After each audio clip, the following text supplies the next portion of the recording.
প্রিয় সাংবাদিক বন্ধুগণ, সম্প্রতি ঘটে যাওয়া কিছু অনাকাঙ্ক্ষিত ও গুরুত্বপূর্ণ বিষয় নিয়ে আমরা আপনাদের সামনে উপস্থিত হয়েছি।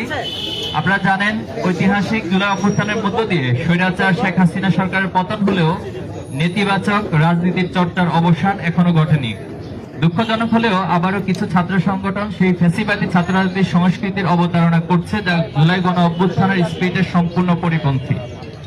প্রিয় সাংবাদিক বন্ধুগণ, সহস্রাধিক শহীদের জীবন এবং অগণিত আহত ও পঙ্গুত্ব বরণকারীদের ত্যাগের বিনিময়ে অর্জিত সম্প্রীতি ও একতার বাংলাদেশে মানবিকতা, মূল্যবোধ, নাগরিক অধিকার, সুস্থ সংস্কৃতি, সন্ত্রাসমুক্ত, ন্যায় ও ইনসাফ ভিত্তিক সমাজ প্রতিষ্ঠা করা সকল নাগরিকের প্রধানতম কর্তব্য।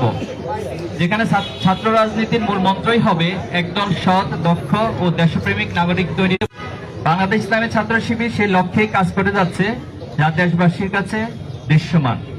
কিন্তু আমরা অত্যন্ত উদ্বেগের সাথে লক্ষ্য করছি যে ছাত্র রাজনীতি নিয়ে যে জন আকাঙ্ক্ষা তৈরি হয়েছিল, তা কিছু ছাত্র সংগঠনের আধিপত্য নীতি, সন্ত্রাসী কর্মকাণ্ড, চাঁদাবাজি, দখলদারি, ট্যাগিং ও দোষ চাপিয়ে দেওয়ার হীন সংস্কৃতি চালু রাখার ফলশ্রুতিতে শিক্ষার্থীদের মধ্যে ছাত্র রাজনীতি নিয়ে বিমুখতা তৈরি হয়েছে এবং যা শিক্ষার পরিবেশকে বিনষ্ট করছে। নিষিদ্ধ ছাত্রলীগ বাংলাদেশ থেকে বিতাড়িত হলেও দুর্ভাগ্যজনকভাবে আমাদের বন্ধুপ্রতিম ছাত্র সংগঠন, ছাত্রদল তাদের পথ অনুসরণ করতে দেখা যাচ্ছে। ক্যাম্পাসে সকল ছাত্র রাজনৈতিক ও সামাজিক সংগঠন সমূহের মধ্যে পারস্পরিক শ্রদ্ধাবোধ, সহযোগিতা ও সহাবস্থান নিশ্চিত করে শিক্ষার সুষ্ঠু পরিবেশ বজায় রাখা সকলের দায়িত্ব। কিন্তু আমরা লক্ষ্য করছি, বিভিন্ন ক্যাম্পাসে ছাত্রদল, ছাত্র শিবির সহ অন্যান্য ছাত্র সংগঠনকে অন্যায়ভাবে দমনের চেষ্টা করছে। শুধু তাই নয়, নিজেরা সন্ত্রাসী কায়দা শিক্ষার্থীদের হামলা করে তার দায় উদ্দেশ্য প্রণোদিতভাবে ছাত্র শিবিরের উপর চাপিয়ে দিচ্ছে, যার প্রবক্তা ছিল নিষিদ্ধ ছাত্র সংগঠন ছাত্রলীগ। স্বৈরাচারী গণহত্যাকারী শেখ হাসিনা মুক্ত বাংলাদেশে ফ্যাসিবাদের টুলসগুলো কিছু ছাত্র সংগঠন ঘোষণা দিয়ে গ্রহণ করেছে।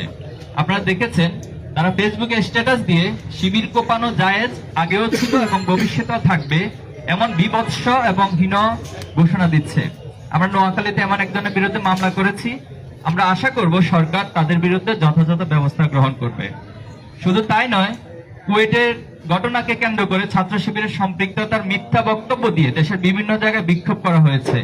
খুলনার শিববাড়িতে তাদের মিছিল থেকে একটা শিবির দর দৈরা দৈরা জবাই কর স্লোগান দেওয়া হয়। এমন ভয়ঙ্কর হিংস্র স্লোগান আমরা ছাত্রলীগের মুখে ইতিপূর্বে শুনেছিলাম। কিন্তু ছাত্র দলের মধ্যে নিষিদ্ধ ছাত্রলীগের প্রতিচ্ছবি ফুটে উঠবে, তা আমরা কোনোভাবেই কামনা করি না। সারা দেশে শত শত জায়গায় চাঁদাবাজি, দখলদারি দেখে বোঝার উপায় নেই যে দেশের কোনো পরিবর্তন হয়েছে।